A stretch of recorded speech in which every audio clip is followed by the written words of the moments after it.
오늘 하나님 주시는 말씀을 보도록 하겠습니다. 창세기 14장 11절에서 16절까지 말씀입니다. 저희들이 수주에 걸쳐서 아브라함의 일생을 살펴보고 있습니다. 그러나 아브라함의 일생을 살피는 것은 한 사람의 업적을 우리가 보는 것이 아니라 그를 통해서 믿음이 무엇이고 믿음의 원리가 무엇인지를 계시해 주신 하나님의 뜻을 발견하는 것이 꼭 필요한 것입니다.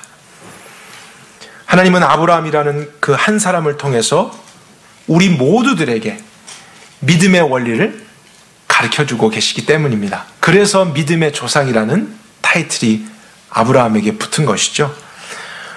처음에는 그도 믿음이 전혀 없었던 사람이고 믿음을 누구보다도 가지기 어려운 환경 속에 있었던 사람이었습니다. 그런데 어느 날 찾아오신 하나님, 또 말씀을 주시고 경험하게 하신 하나님에 의해서 참된 믿음의 사람이 되었다라는 과정을 보여주면서 우리 모두들도 그런 동일한 원리로서 성경 속에 있는 인물처럼 믿음의 사람이 될 수 있다 하는 기쁜 소식을 저희들에게 전해주고 있는 것입니다. 기쁜 소식입니다. 하나님께서 우리에게도 동일하게 하실 거라는 즐겁고 기쁜 소식이죠. 그리고 하나님은 믿음을 시작하실 뿐 아니라 그 믿음이 성장할 수 있도록 지속적으로 도우시고 결국에는 완성하신다는 부분까지 저희들이 살펴보면서 우리 모두가 정말 그런 소망을 했으면 좋겠어요. 지금 우리에게 있는 믿음, 그것도 믿음입니다.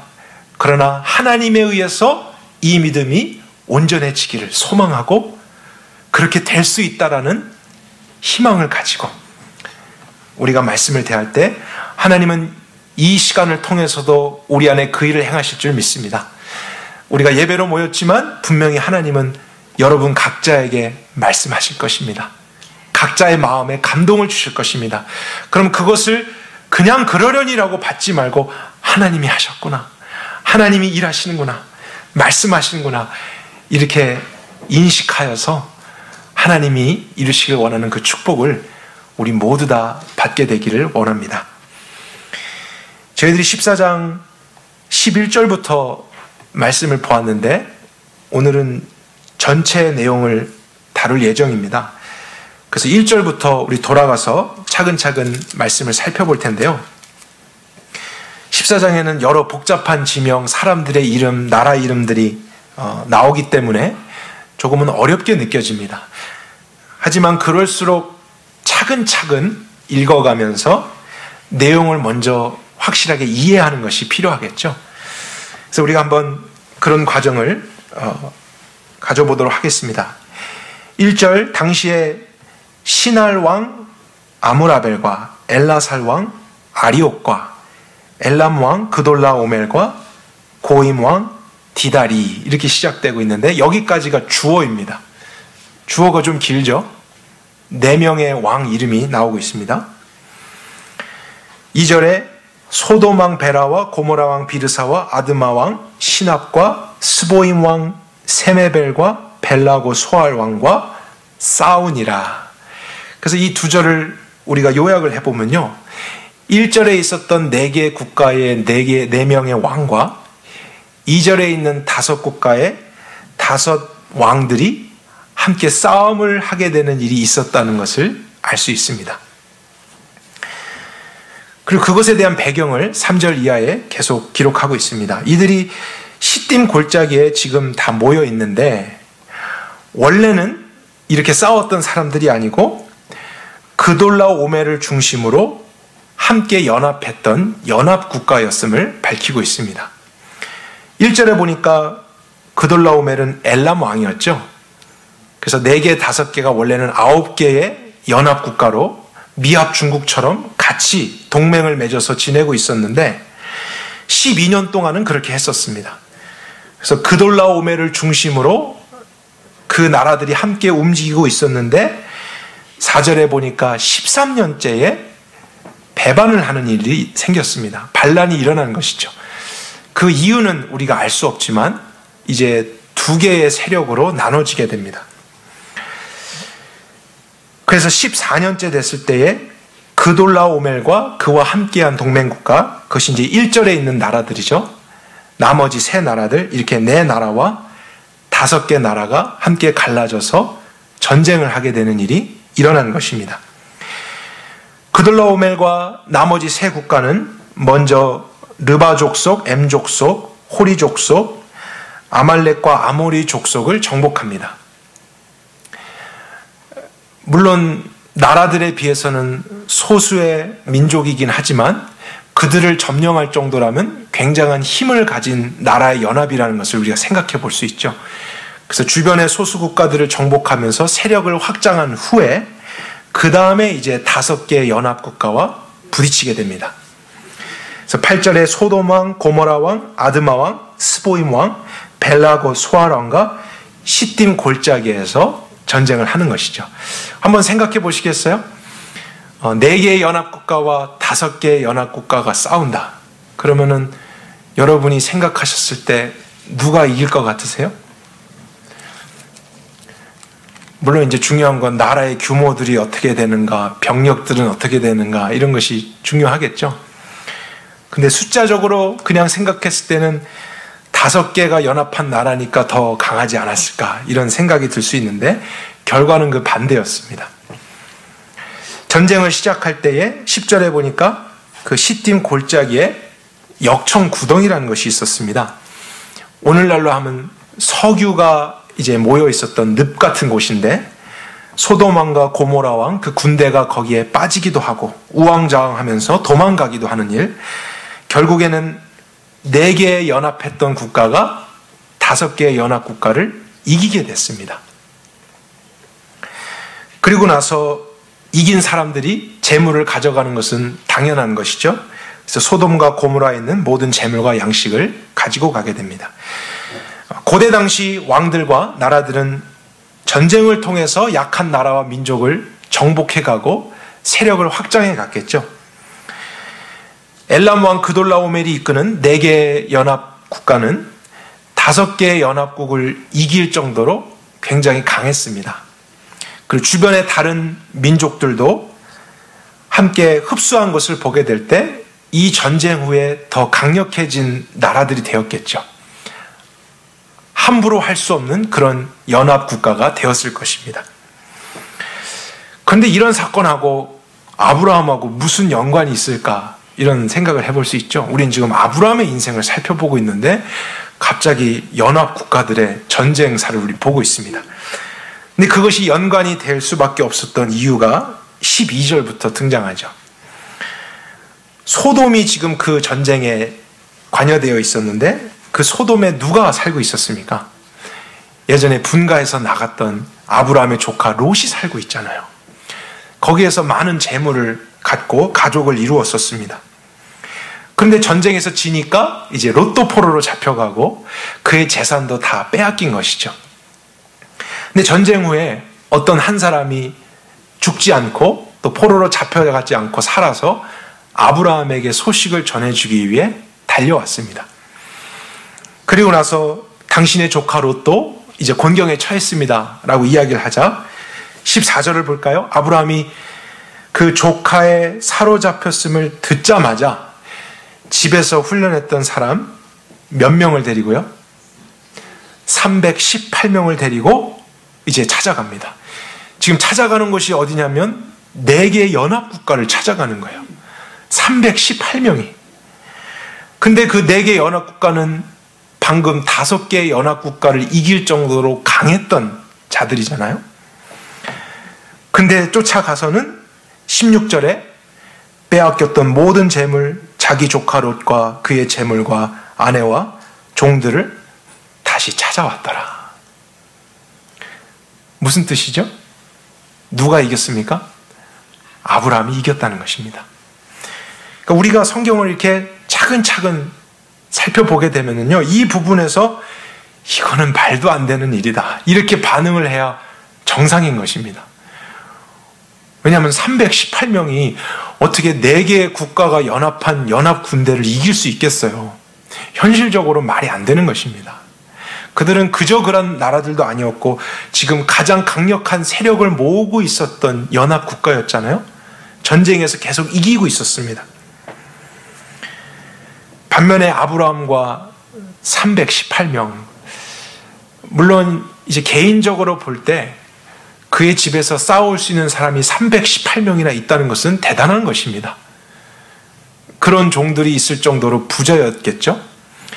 개인적으로는 그런 큰 힘이 있을지 몰라도 그가 한 나라를 감당할 수는 없겠죠. 하물며 내 나라의 연합한 군대를 어떻게 대항해서 싸울 수 있겠습니까? 거기에서 살아남는 것만도 참 어려운 일입니다. 이것을 좀 더 쉽게 제가 예로 들어보면요, 지금 이 자리에 있는 우리 서남 침례교회 형제들이 미국 군대와 싸워서 이겼다, 거의 이런 수준입니다. 말이 안 되는 것입니다. 아브라함이 원래 어떤 사람인가를 생각해 보면 지금 우리가 보고 있는 사실이 더 놀랍습니다. 이전에 있었던 사건들을 한번 생각해 볼까요? 아브라함은 애굽으로 내려가다가 혹시라도 죽임을 당할까 봐 두려워했던 사람이잖아요. 그래서 어떻게든 그렇게 되지 않으려고 자신의 아내를 동생으로 속였던 사람, 그 정도로 겁이 많고 두려움이 많았던 사람입니다. 그리고 자신의 목자와 롯의 목자가 땅이 좁아서 갈등이 생겼잖아요. 그래서 형제들끼리 싸우는 것은 옳지 않다. 그래서 너가 먼저 분가를 하고 나는 남는 땅을 가져가겠다. 이렇게 생각했던 아브라함, 그는 평화주의자입니다. 갈등을 싫어하고 다혈질적인 사람이 아닙니다. 싸움을 좋아하는 호전적인 사람 아닙니다. 칼을 잘 쓰는 그런 용사의 이미지이기보다는 평범한 아버지, 남편, 삼촌, 이런 이미지를 가진 사람이 아브라함이죠. 그런데 지금 14장에서 보고 있는 아브라함은 전쟁에서 큰 승리를 이끈 어떤 장군과 같은 모습이 됐다는 것을 우리가 확인하게 됩니다. 아브라함이 어떻게 이런 일을 할 수 있었을까? 우리는 반드시 질문해 봐야 됩니다. 도대체 그에게 무슨 일이 있었고 그가 어떻게 했길래 불가능한 싸움에서 승리할 수 있었을까? 근데 우리가 이 질문의 답을 찾아볼 때 몇몇 분들은 이런 오해를 할 수도 있는 것입니다. 아브라함은 믿음의 조상이니까 318명밖에 없었지만 하나님이 도와주실 줄 믿고 마치 기드온의 300용사처럼요 나가서 승리했을 것이다. 이렇게 생각을 한다면 그것은 아브라함에 대한 큰 오해입니다. 그것이 우리가 버려야 될 아브라함의 이미지라는 거예요. 왜냐하면 14장에 있는 아브라함도 아직 영적으로 그런 상태에 있는 사람이 아닙니다. 지금 전쟁을 나가고자 할 때 그가 하나님을 찾고 의지하는 이런 장면은 없잖아요. 그 문제에 대해서 하나님의 뜻을 구하고 기도하고 이런 장면은 없습니다. 그냥 현실적인 문제를 맞닥뜨렸을 때 깊이 생각해 볼 겨를도 없이 집에 있는 사람 다 데리고 나간 것입니다. 하나님이 도와주실 줄 믿고 나갔던 거 아닙니다. 자신의 힘으로 싸우려고 했던 것이죠. 그 정도로 지금의 아브라함, 우리와 별반 다를 것이 없는 한 인생이었어요. 또 어려움을 만났던 한 인생. 그런데 현실적으로 불가능한 싸움에서 놀랍게도 이기게 되었던 것. 기적입니다. 말 그대로 기적을 경험했습니다.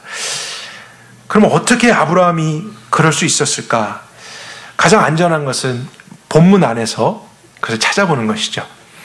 근데 그 전쟁 후에 두 인물이 아브라함을 찾아오게 되는데 17절을 볼까요? 17절에 소돔 왕이 아브라함을 찾아오고요. 18절에는 멜기세덱이라고 하는 자가 아브라함을 찾아옵니다. 근데 멜기세덱에 대해서부터 한번 보도록 하죠. 그가 19절에 아브라함을 축복하면서 하늘과 땅의 소유주이시고 지존자 하나님 아브라함에게 복을 주시옵소서 이렇게 축복하고 있고요. 중요한 정보가 20절에 들어있죠. 그가 아브라함에게 아브라함의 대적을 그의 손에 붙이신 지존자 하나님을 찬송할지로다 이렇게 고백하고 있습니다. 그러니까 이 말을 통해서 우리가 알 수 있는 것은 무엇이냐면 아브라함이 운이 좋아서 이겼던 것이 아니라, 그가 밤에 기습 공격을 잘해서 이겼던 것이 아니라 하나님이 도우셨다는 것을 우리는 알 수 있습니다. 그런데 그 말을 듣자마자 20절 후반부에 아브라함이 무엇을 합니까? 전쟁에서 얻게 되었던 전리품의 10분의 1을 멜기세덱에게 줍니다. 우리가 쉽게 생각하면 이제 11조를 낸 것이죠. 이제 이 장면이 의미하는 바를 우리가 생각해 보아야 됩니다. 일단 멜기세덱이 누구인가 하냐면 18절에 보면은 살렘 왕이라고 소개되어 있습니다. 살렘이라고 하는 단어는 평화라는 뜻을 가졌는데 다시 번역하면 평화의 왕 이렇게 할 수 있겠죠. 그리고 그는 지존자 하나님의 제사장이었습니다. 히브리에서도 나오는 이 멜기세덱, 그는 천사처럼 영적이며 신비한 존재입니다. 그 출처를 알 수가 없는 존재입니다. 어떤 학자들은 그가 구약에 나타난 예수 그리스도다 이렇게도 보고 있는데, 사실 히브리서를 보면은 그렇지 않다는 것을 알 수 있습니다. 왜냐하면 히브리서는 예수님과 멜기세덱을 비교하고 있거든요. 그래서 동시에 두 사람이 비교되어서 설명되어 있기 때문에 예수님이 멜기세덱으로 볼 수 없습니다. 멜기세덱은 하나님의 제사장이라고 그랬잖아요. 근데 우리가 율법을 한번 생각해 볼까요? 모세의 율법에 따르면 제사장이 되기 위해서는 어떤 지파 출신이어야 됩니까? 레위 지파 출신이죠. 레위 지파 중에서도 아론의 아들들만이 제사장이 될 수 있었죠. 그런데 지금 멜기세덱은 모세가 태어나기도 전에 제사장으로 등장합니다. 아론이 태어나기도 전부터 제사장, 레위 지파라는 것이 생기기도 이전부터, 율법이 있기 전부터 지금 하나님의 제사장으로 등장하고 있습니다. 그렇기 때문에 이제 우리에게는 신비한 존재로 알려져 있는 것이죠. 근데 그렇게 신비한 존재고 하나님께 가까이 섬기는 제사장이라면 그가 아무 말이나 할 수 있겠습니까? 그가 했던 말은 분명히 하나님의 뜻을 담은 하나님의 메시지였을 것입니다.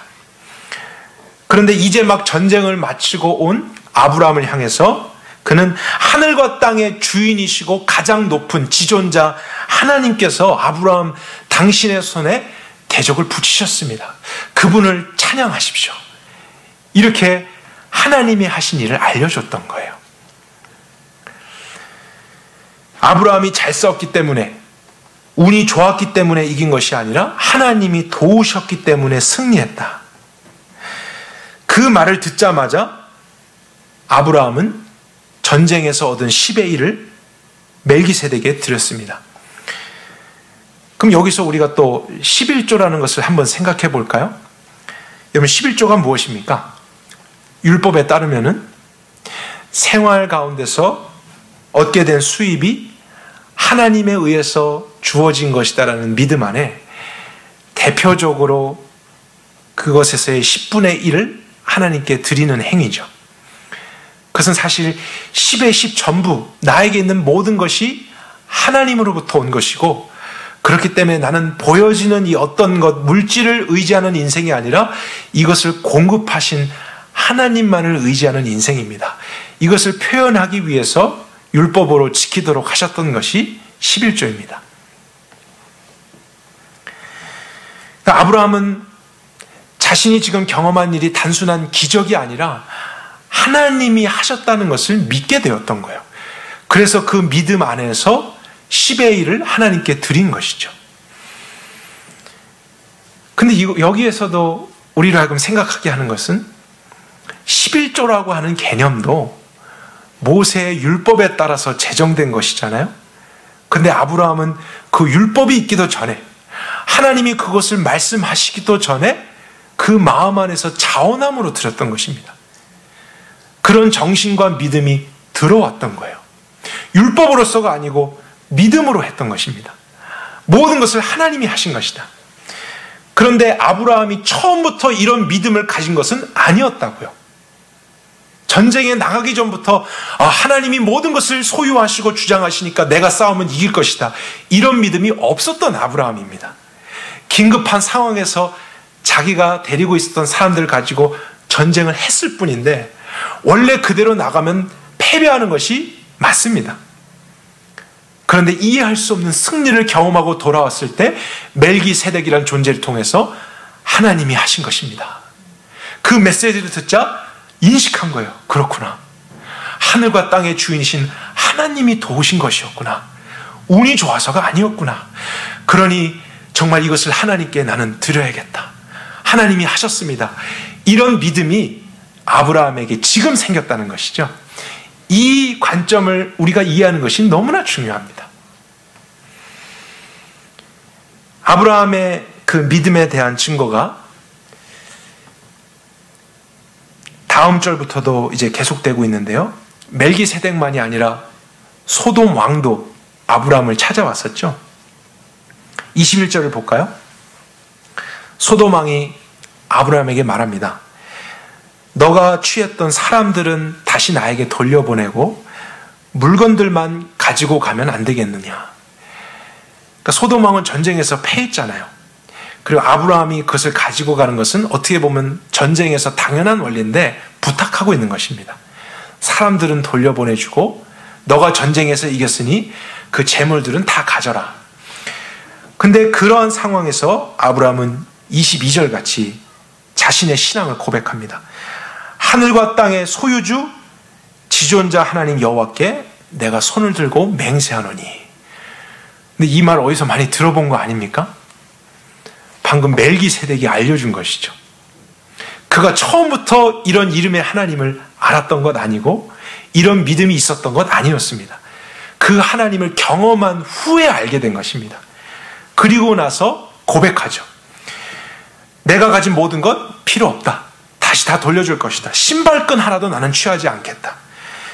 내가 아브라함을 부자로 만들었까 이야기할 수 있기 때문에 나는 취하지 않겠다. 그리고 이 모든 전쟁 하나님이 나에게 승리를 주신 것이기 때문에 나는 전리품을 나의 것으로 취할 필요가 없다 하면서 다시 그것을 소돔 왕에게 돌려주게 됩니다.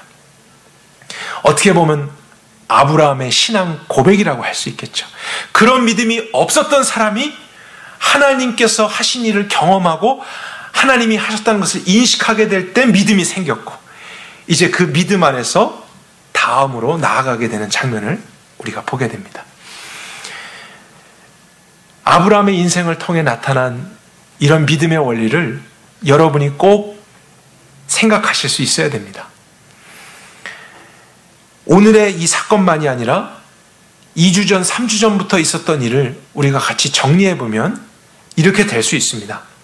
2주 전, 3주 전에는 아브라함이 약속의 땅 가나안에 머물러 있지 않고 기근이 임하게 되니까 자기의 생각의 오름에 따라 애굽에 내려갔잖아요.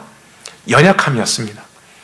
그리고 거기서 거짓말해서 잘 될 줄 알았지만 오히려 부끄러움 당했잖아요. 실패했습니다. 넘어졌습니다.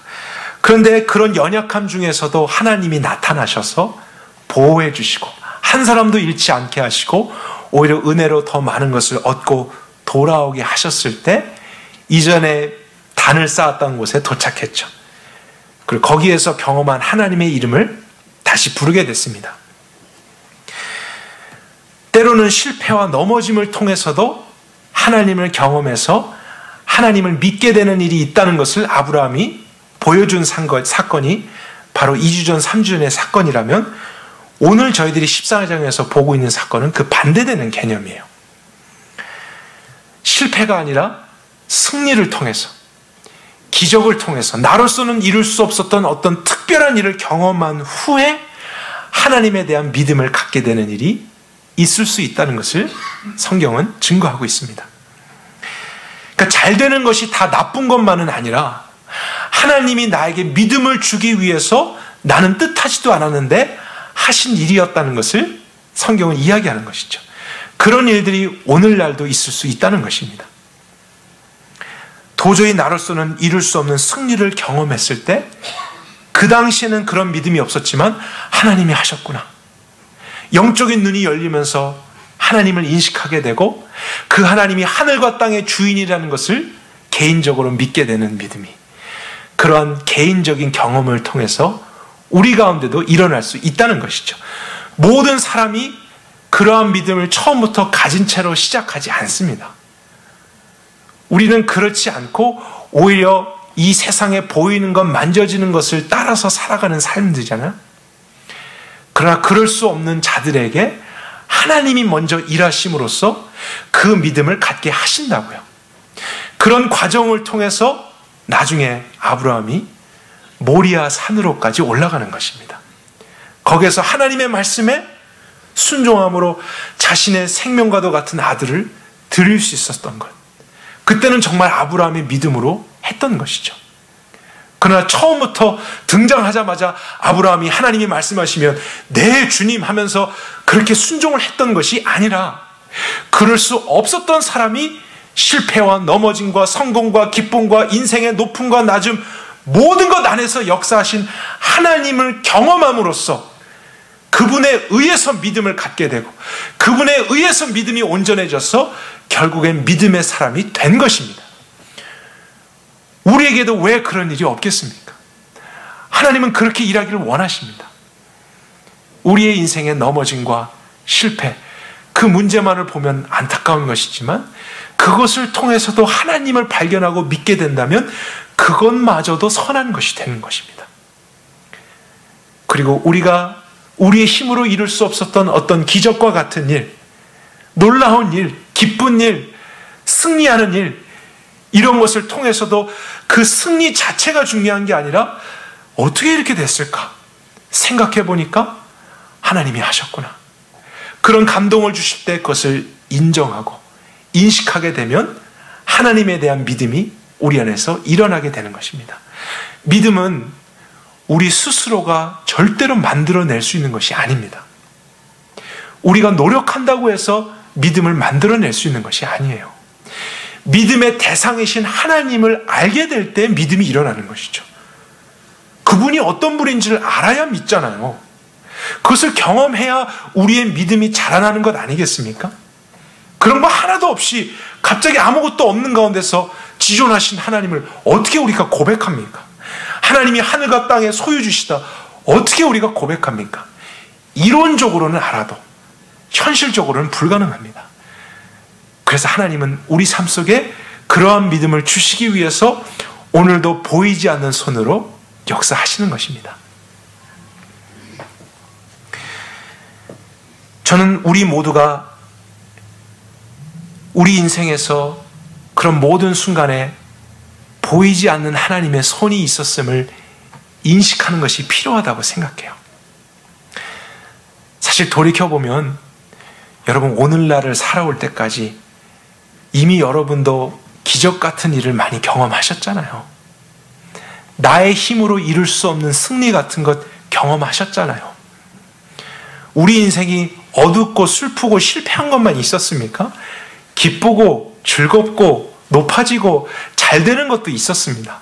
그런 게 없었던 게 아닙니다. 근데 문제는 무엇이냐면 그런 것이 있었음에도 불구하고 우리는 거기에서 하나님을 발견하지 못한 거예요. 그러니까 우리의 믿음이 안 변하는 것입니다. 그런 상황에서 사람을 보고 나의 힘을 보고 또 그냥 이렇게 된 것이 아닌가 깊이 생각하지 않고 넘어갔을 때 하나님은 믿음의 기회로서 주신 일들을 우리는 그냥 흘려보냈던 것입니다. 그러나 그런 모든 상황에서 아니다, 영적으로 생각하고 하나님 중심으로 생각하려고 하고 하나님을 인정하려고 하는 사람들은 모두 다 하나님에 대한 믿음을 갖게 됩니다. 그리고 이제 자신의 그 믿음을 통해서 하나님을 더 신뢰하는 삶이 되는 것이죠. 하나님은 우리가 율법적으로 수입의 10분의 1을 잘 드리는가 안 드리는가 이것을 계산하고 계신 분이 아니십니다. 하나님 그런 분 아니십니다. 아브라함을 보십시오. 그런 율법에 따라서 11조를 드렸던 것이 아니라 하나님이 하셨다는 것을 믿었기 때문에 드렸던 거잖아요. 그러니까 하나님이 가장 원하는 것은 그 믿음이라고요. 하나님을 경험해서 마음에서부터 자원해서 하나님께 드리는 그 믿음,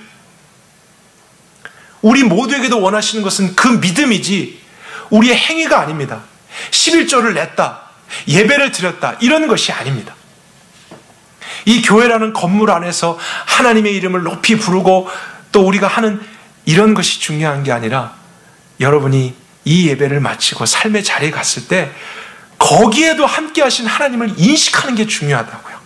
그분과 함께 동행하고 그분이 역사하시는 것을 영적으로 깨닫게 되고 마음에서부터 주님이 하셨구나, 주님이 하셨나? 주님이 지금 뭘 보여주시고 인도하시는가? 이런 하나님 나라의 가치관을 우리가 살아가게 될 때 우리는 하나님을 믿게 되고 신뢰하게 되고 하나님이 그 믿음을 계속 일으켜 주시는 것입니다. 그럴 때 우리는 그 믿음 안에서 10의 1조도 드리고 때로는 10의 2조도 드릴 수 있고 우리가 하는 모든 것이 의미를 갖는 것이죠. 근데 오늘날 왜 많은 교회들은 이 믿음보다 11조를 더 강조하는 것입니까? 믿음이 더 중요하잖아요. 11조만 많이 드린다고 해서 믿음이 저절로 생기는 것 아닙니다. 그 11조를 드리는 대상을 바르게 알고 경험하고 인식하고 믿는 것이 더 중요하죠.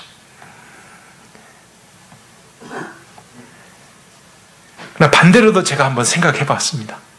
여러분, 반대로도요, 정말 우리 삶의 모든 것을 하나님이 허락하셨다, 하나님이 은혜로 공급해 주신 것이다, 이것을 내가 믿었다면 11조를 왜 못 드리겠습니까? 드릴 수 있습니다. 어떤 사람들은 성경을 보면서 이렇게 주장하기도 합니다. 11조라고 하는 개념, 우린 신약시대에 살고 있는데 우린 율법 아래에 있지 않는 삶이 아니겠습니까? 이젠 제사장도 없고 레위인도 없고 성막도 없는데 11조도 없는 것이 성경적인 것 아닙니까? 그렇게 들으면 참 맞는 말 같습니다. 그러나 오늘 아브라함을 보니까 우린 그 답을 발견하죠. 왜냐하면 아브라함도 율법에서 해라 안 해라가 있기 때문에 했던 것이 아니었잖아요. 율법 훨씬 이전의 사람이었지만 그가 마음에서부터 하나님이 승리케 하신 거였어. 하나님이 모든 것을 주신 거였어. 그것이 믿어지게 되니까 누가 하라는 말을 하지 않았어도 자원해서 하고 싶었던 것입니다. 이것이 우리 안에 일어나야 될 변화인 것이죠. 하나님을 인식하는 것, 하나님이 이루게 하신 승리, 하나님이 하셨다, 시간이 잘 지나갔어, 운이 좋아서 저 사람 때문에, 이런 가치관이 아닌 역사하시는 하나님, 살아계신 하나님, 오늘도 내 삶 속에 찾아오셔서 은밀한 중에도 모든 것을 앞서서 일하시고 도우시는 하나님, 그분을 인식하는 모든 자들에게 오늘 아브라함과 같은 믿음의 축복을 주실 줄 믿습니다.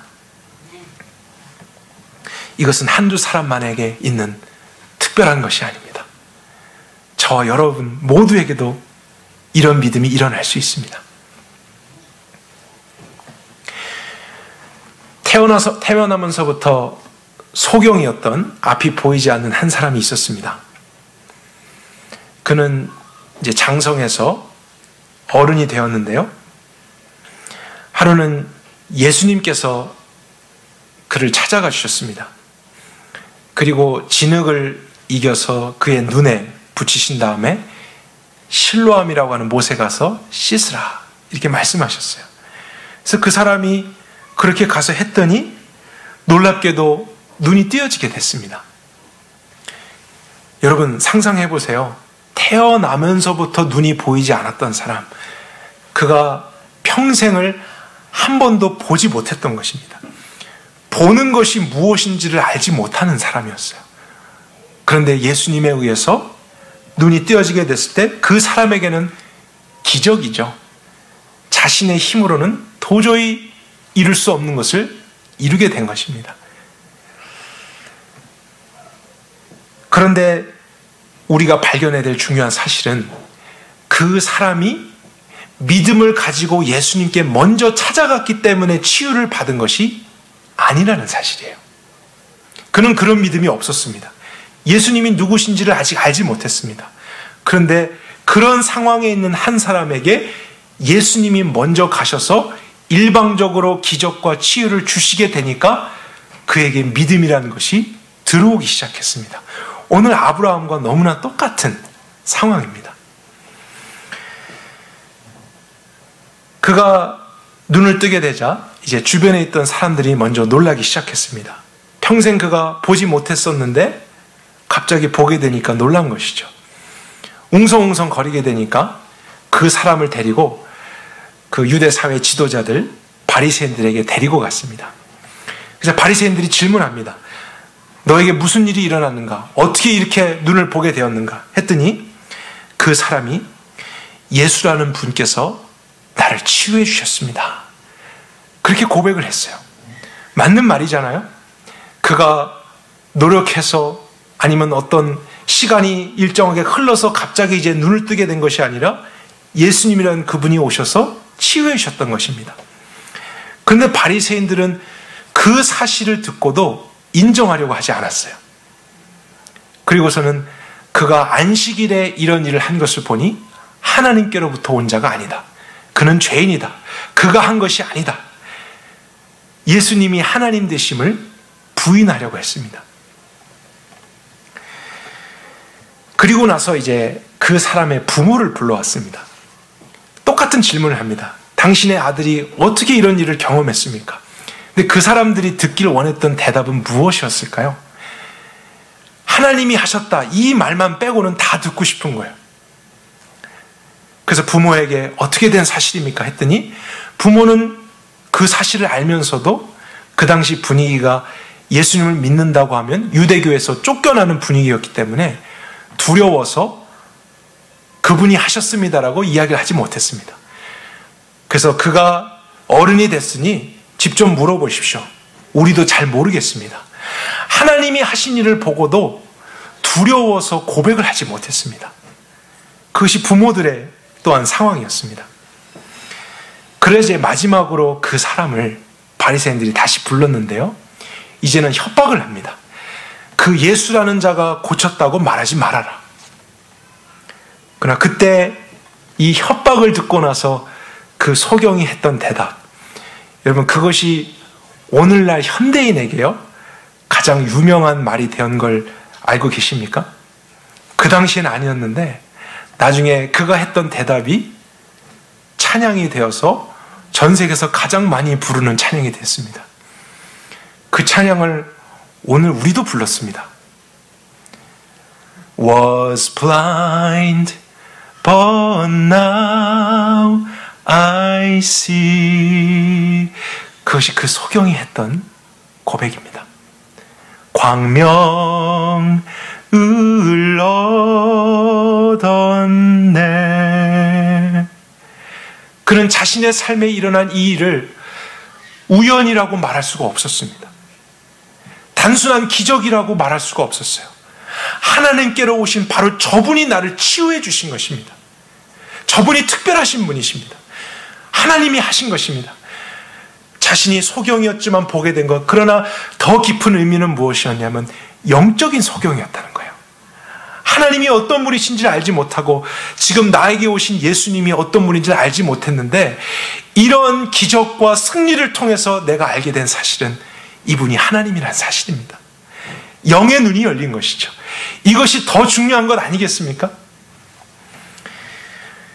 그 사람이 대답하여 가로되 창세 이후로 소경으로 난 자의 눈을 뜨게 하였다 함을 듣지 못하였으니 이 사람이 하나님께로부터 오지 아니하였으면 아무 일도 할 수 없었으리이다. 나는 하나님이 하셨다고 인정합니다. 그런데 그 인정을 하고 나서 쫓겨났습니다. 무시를 당했습니다. 근데 그 후에 오히려 예수님이 그를 찾아가셨습니다. 그는 눈이 감겨진 상태에서 예수님을 만났었기 때문에 예수님을 잘 못 알아봤겠죠. 그리고 나서 예수님이 가라사대 내가 인자를 믿느냐? 대답하여 가로되 주여 그가 누구시니오니까 내가 믿고자 하나이다. 중요하죠? 그 사람은 처음부터 이런 마음이 아니었다고요. 자신의 삶의 문제에 갇혀서 아무런 승리도 경험하지 못한 채 살아가던 불쌍한 인생이었는데 하나님으로 말미암은 기적과 승리를 경험하게 되니까 믿음을 갖고 싶었던 것입니다. 예수가 가라사대 내가 그를 보았거니와 지금 너가 말하고 있는 바로 내가 인자니라. 주여 내가 믿나이다 하고 그 앞에서 절하는지라. 놀라운 변화입니다.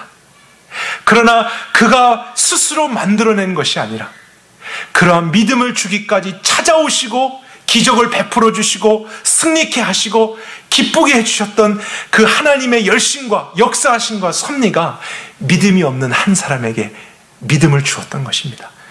육신의 눈 하나 뜨게 해준 것이 아니라 그에게 영적인 눈을 뜨게 하사 그 믿음으로 살아가는 인생이 되게 하신 것입니다. 오늘날 우리들에게도 마찬가지입니다.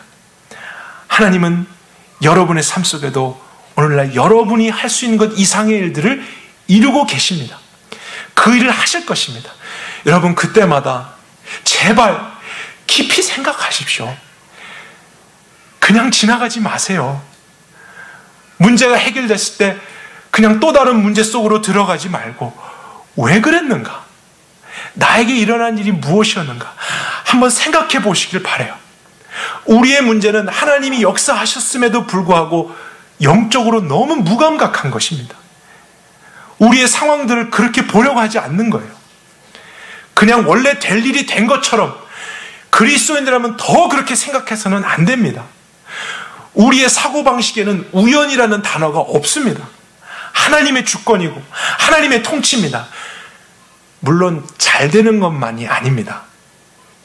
실패하고 넘어지고 때로는 죄를 짓게 되는 모든 상황들도 하나님의 주권 안에 있을 수 있습니다.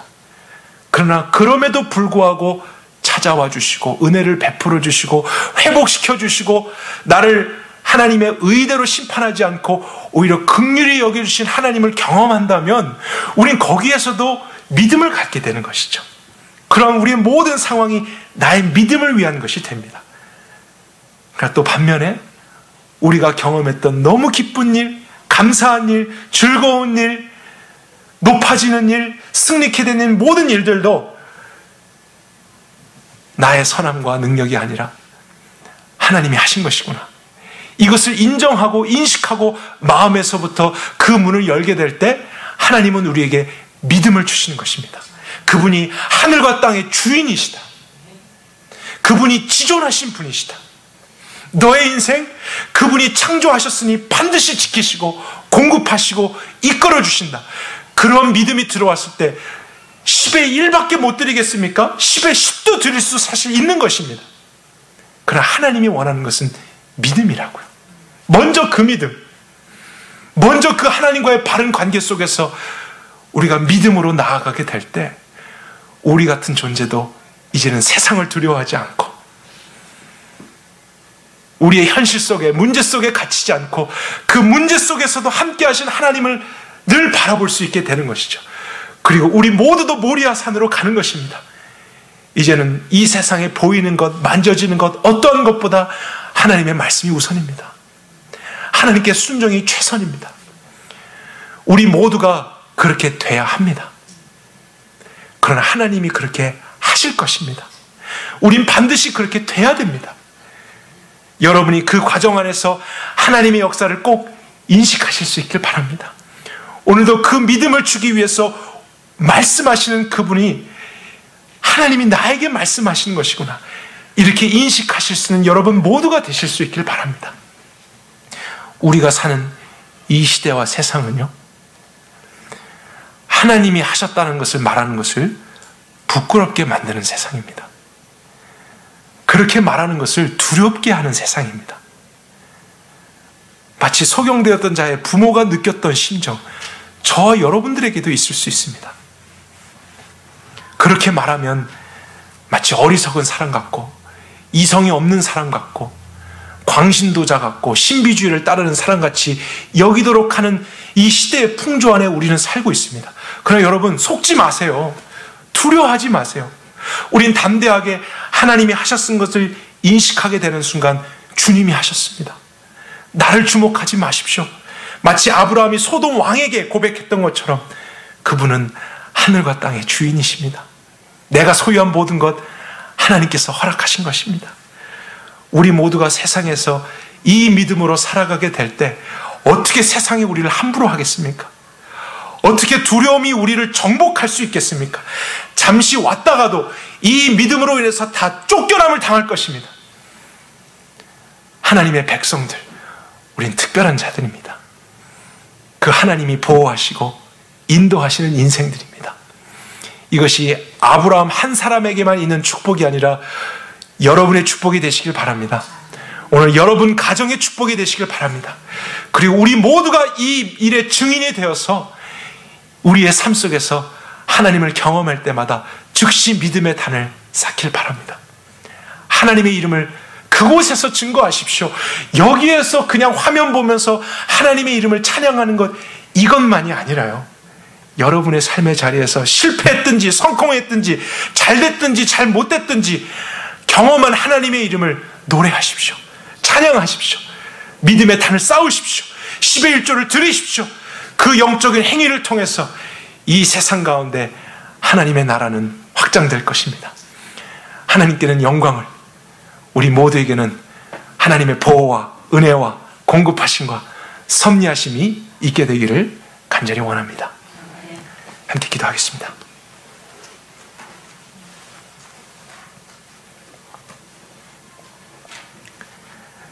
하나님, 정말 사실입니다.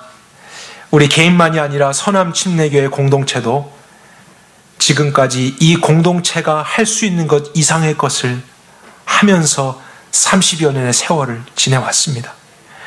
우연이 아니었습니다. 사람의 힘이 아니었습니다. 이 공동체를 세우시고 지켜오신 하나님의 역사였습니다. 주님이 하셨습니다. 우리가 그것을 더 인정할 수 있길 바라고, 우리가 그것을 인정할 때 하나님에 대한 믿음이 공동체적으로 더 자라날 것을 믿습니다. 정말 믿음을 보길 원하는 이 세대 가운데 우리가 그 믿음이 무엇인지를 증거할 수 있는 공동체가 되게 하여 주옵소서. 우리의 가진 것을 주는 정도가 아니라 하나님이 주신 그 신령하고 거룩하고 온전하고 풍성한 것을 모든 자들에게 나누고도 남음이 있는 그러한 신령한 삶을 우리 모두가 살게 해주십시오.